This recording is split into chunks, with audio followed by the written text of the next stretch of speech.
This is a screen that you'll see first when you log into Stash Hub for the first time.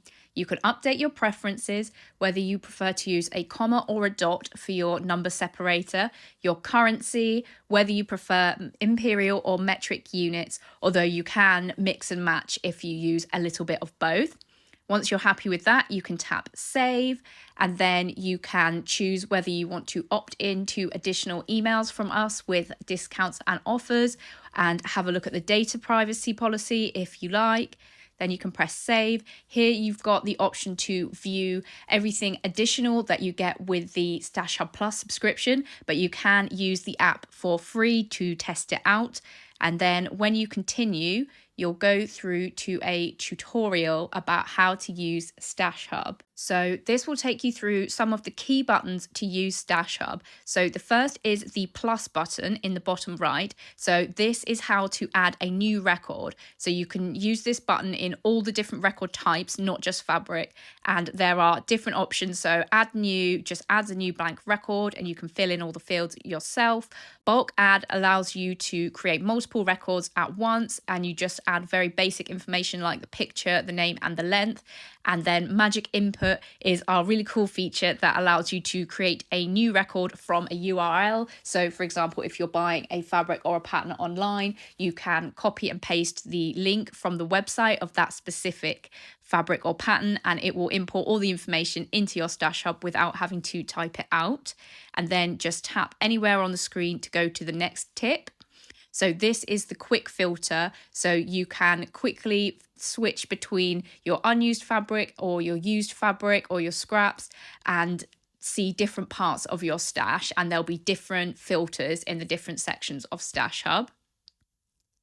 Next up is the sort, so you can change the order in which your fabrics or patterns or whatever records appear. So you can have them sorted by date purchased from newest to oldest, for example, or you can have them in alphabetical order by name, or even sorted by color. So have a play around with that.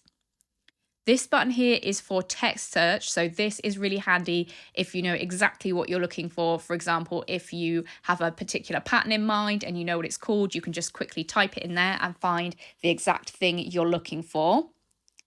If you want to see more of a range of things, for example, you want to see all of your blue fabrics, you can use the filters. This is only available if you're on the Stash Hub Plus subscription, but it's a really handy feature, and you can mix and match filters as well to get really specific. For example, if you wanted a fabric that was a cotton base, you wanted at least 2 meters, and you wanted it to be floral, you could put all those filters in and it will show you what options you've got in your stash.